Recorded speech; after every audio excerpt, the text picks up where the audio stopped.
Salam sejahtera saudaraku yang diberkati oleh Tuhan dan salam sehat di dalam anugerah Tuhan. Kita akan kembali belajar pelajaran sekolah sahabat kita, pelajaran yang ke-12 dengan judul Kitab Ulangan dalam Perjanjian Baru. Kita akan awali pelajaran ini dengan berdoa. Bapa di surga, terima kasih buat kebaikan. Kami tiba kepada pelajaran sekolah sahabat yang ke-12. Tuhanlah yang menuntun kami dan menerangi dengan Roh Kudus, sehingga kami dapat mengerti dan memahami pelajaran ini yang membawa berkat bagi iman rohani kami dan kami dapat aplikasikan di dalam kehidupan kami sehari-hari. Terima kasih Bapa di surga, dalam nama Yesus kami berdoa dan mengucap syukur. Amin. Saudara-saudaraku yang diberkati oleh Tuhan, sebagai ayat hafalan kita pada pelajaran yang ke-12 ini tertulis dalam Matius 4 ayat 4.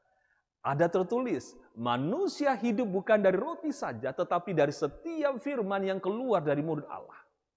Perjanjian baru dipenuhi dengan perjanjian lama. Artinya, penulis yang diinspirasi dari perjanjian baru mengutip penulis yang diinspirasi dari perjanjian lama sebagai sebuah sumber yang memiliki otoritas. Yesus sendiri berkata, ada tertulis, seperti tertulis dalam Matius 4 ayat 4. Hal ini berarti, ada tertulis di dalam perjanjian lama. Dan dia berkata bahwa haruslah digenapi yang tertulis dalam kitab suci. Seperti tertulis dalam Markus 14 ayat 49. Kitab suci yang dimaksud di sini adalah perjanjian lama. Dan ketika Yesus bertemu dengan dua orang murid dalam perjalanan ke Emmaus, gantinya melakukan sebuah mukjizat untuk menunjukkan siapa dia, Yesus lalu menjelaskan kepada mereka apa yang tertulis tentang dia dalam seluruh kitab suci, mulai dari kitab-kitab Musa dan segala kitab nabi-nabi. Seperti tertulis dalam Lukas 24 ayat 27. Dan di antara kitab-kitab yang sering dikutip atau dirujuk adalah kitab Ulangan. Bersama juga dengan Mazmur dan Yesaya. Matius, Markus, Lukas, Kisah Para Rasul dan Yohanes, Roma, Galatia 1 dan 2 Korintus, Ibrani dan surat-surat pastoral dan Wahyu, semua merujuk balik ke kitab Ulangan. Saudara-saudaraku yang diberkati oleh Tuhan, adapun judul hari demi hari dari pelajaran sekolah sahabat yang ke-12 ini adalah, yang pertama, ada tertulis. Yang kedua, mengangkat muka. Yang ketiga, terkutuk di sebuah pohon. Yang keempat, seorang nabi seperti engkau ini. Lalu yang kelima, hal yang menakutkan. Kita akan pelajari secara ringkas hari demi hari pelajaran sekolah sahabat kita. Judul untuk hari Minggu adalah ada tertulis. Firman Tuhan berkata dalam Matius 4 ayat 7, 10 dan 4. Firman Tuhan berkata dalam Matius 4 ayat 7, ayat 10 dan ayat 14. Yesus berkata kepadanya, ada pula tertulis.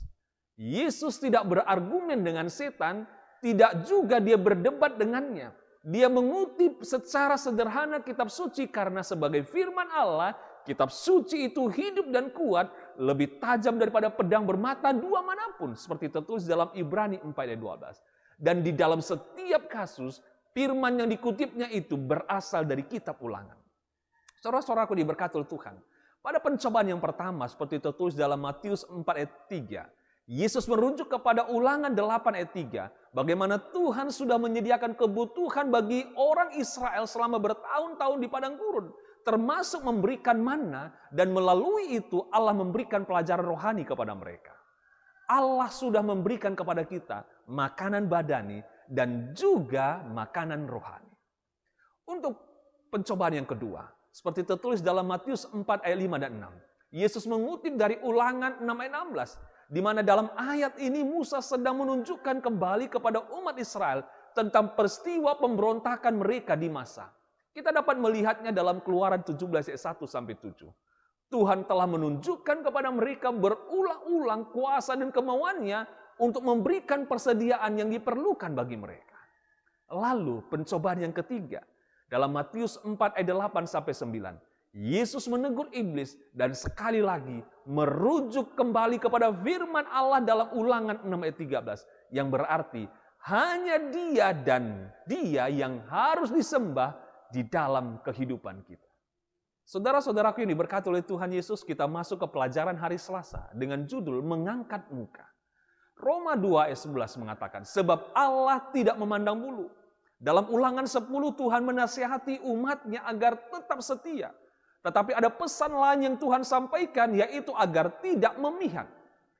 Rasa tidak memihak diterjemahkan dari sebuah bentuk kiasan bahasa Ibrani.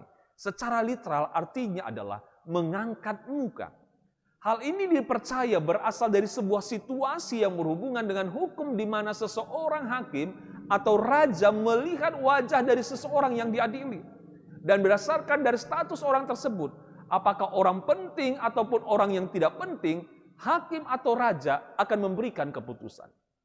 Perjanjian Baru beberapa kali menyatakan bahwa semuanya sama di hadapan Allah. Seperti tertulis dalam Kisah 20 ayat 34, Roma 2 ayat 11, Galatia 2 ayat 6, Efesus 6 ayat 9, Kolose 3 ayat 25, Yakobus 2 ayat 1 dan 9, dan 1 Petrus 1 ayat 17. Ini seharusnya menjadi poin yang jelas bagi gereja mula-mula. Karena orang-orang Yahudi mengetahui pekabaran dalam kitab Ulangan. Sebab Tuhan Allah mula, Allah segala Allah, dan Tuhan segala Tuhan. Allah yang besar, kuat dan dahsyat, yang tidak memandang bulu atau menerima suap. Seperti tertulis dalam Ulangan 10 ayat 17. Mereka berjuang untuk menerima bahwa Tuhan tidak menunjukkan keberpihakan bahkan kepada orang-orang bukan Yahudi. Kita semua sama di hadapan Tuhan, tidak ada pengecualian. Kita semua memerlukan keselamatan. Saudara-saudaraku diberkati oleh Tuhan, kita masuk ke pelajaran hari Selasa dengan judul Terkutuk di Sebuah Pohon. Paulus beberapa kali mengutip Ulangan dalam Galatia untuk mengajarkan bagaimana orang percaya berhubungan dengan hukum. Yang pertama, berusaha untuk selamat dengan mentaati hukum adalah sia-sia.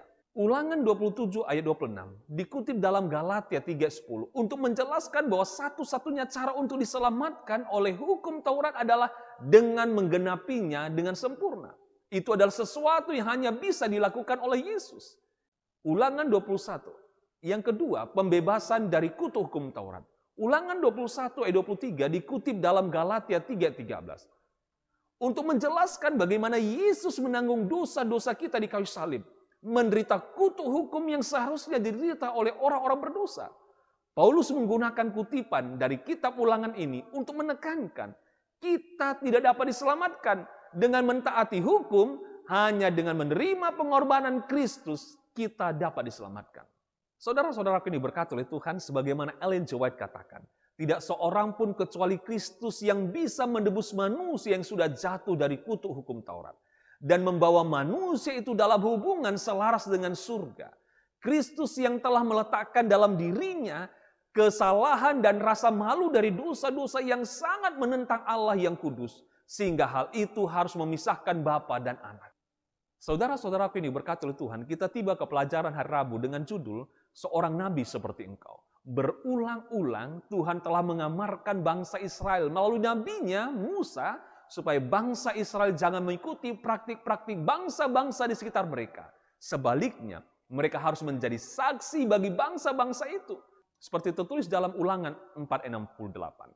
Dalam Ulangan 18 ayat 19 dan 14, Musa kembali mengamarkan mereka tentang praktik-praktik mereka yang tidak benar, yaitu kekejian bagi Tuhan. Dalam konteks ini, Musa sementara memberitahukan pada mereka bahwa mereka harus berlaku tidak tercela di hadapan Tuhan Allah mereka. Seperti tertulis dalam Ulangan 8 ayat 13. Selain Musa sebagai seorang nabi yang menyampaikan pekabaran Tuhan kepada orang-orang Israel, maka Musa juga memiliki tanggung jawab sebagai perantara antara Tuhan dan orang Israel. Dalam pidato perpisahannya, Musa mengatakan kepada bangsa Israel bahwa Allah akan membangkitkan seorang nabi seperti dia. Seperti tertulis dalam Ulangan 18 ayat 15 dan 18. Pernyataan itu ditafsirkan sebagai acuan kepada Yesus yang adalah Mesias. Yohanes 4 ayat 25. Petrus menggunakan referensi ini untuk menunjukkan kepada Yesus dalam pidatonya di Serambi Salomo, Kisah 3 ayat 22. Stefanus juga menggunakan dalam pidatonya di hadapan Sanhedrin, seperti tertulis dalam Kisah 7 ayat 37. Yesus adalah Mesias, dia adalah pengantara kita di hadapan Bapa, seperti tertulis dalam Ibrani 7 ayat 25, 1 Yohanes 2 ayat 1. Dia menggenapi janji Tuhan kepada umatnya dalam Ulangan 18. Kita tiba kepada hari Kamis, hal yang menakutkan. Saudara-saudaraku yang diberkati oleh Tuhan, Kitab Ibrani dalam segala kedalaman dan keindahannya Dan dalam banyak cara adalah sebuah nasihat yang panjang kepada orang-orang Yahudi yang percaya di dalam Yesus. Dan apa yang dinasihatkan kepada mereka adalah tetaplah setia pada Tuhan. Kesetiaan ini tentu saja haruslah berasal dari kasih kita kepada Allah. Tentang siapa Dia dan tentang karakter dan kebaikannya yang secara luar biasa dinyatakan di salib Kristus. Kita perlu ingat bahwa pada akhirnya jika kita tidak menerima apa yang Yesus lakukan bagi kita, yaitu membayar hukuman atas dosa kita, maka kita sendiri akan membayar hukuman itu. Dan itu berarti tangisan dan keretakan gigi, seperti tertulis dalam Matius 22 ayat 13, dan diikuti dengan kebinasaan kekal.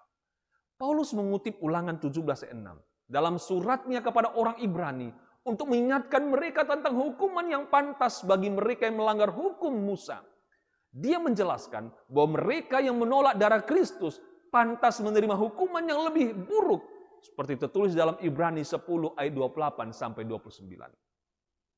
Kemudian ia mengutip Ulangan 32 ayat 35 dan 36 untuk mengingatkan orang-orang Ibrani bahwa Allah akan segera menghakimi umatnya dan Dia akan melakukan pembalasan kepada mereka yang akhirnya menolak anugerah yang semula mereka terima.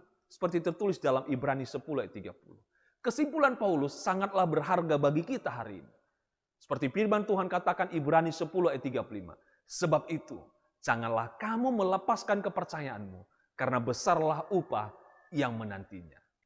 Saudara-saudaraku yang diberkati oleh Tuhan, kita akan akhiri pelajaran sekolah sahabat kita, pelajaran ke-12 ini.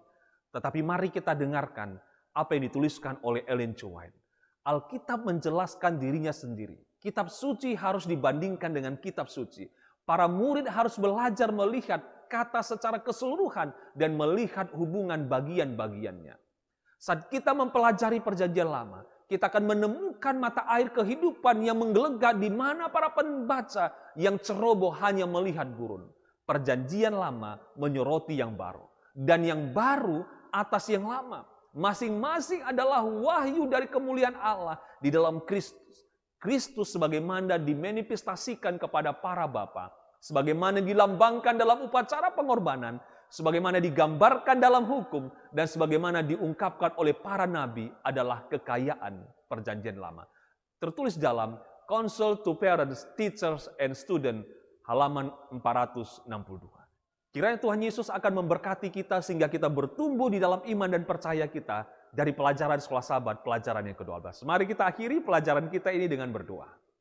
Terpujilah Tuhan Allah kami yang memberkati dan memelihara kami, dan yang mengurniakan Roh Kudus yang akan menuntun kami untuk bertumbuh di dalam iman percaya. Berkati kami Bapa dari pelajaran yang telah kami dengar. Biarlah kami senantiasa mendapatkan berkat, iman kami diteguhkan, dan kami bersukacita. Berkati seluruh pemirsa yang belajar bersama-sama melalui pelajaran hari ini. Kiranya Tuhan berkati, bertumbuh dalam iman percaya, diberkati dalam kesehatan, dalam rumah tangga, pekerjaan dan pelayanan, dipenuhi dengan sukacita. Inilah doa kami Bapa, dalam nama Yesus kami berdoa dan mengucap syukur. Amin. Sampai berjumpa kembali saudaraku yang diberkati Tuhan untuk ringkasan pelajaran sekolah sahabat, pelajaran yang ke-13. Tuhan memberkati kita.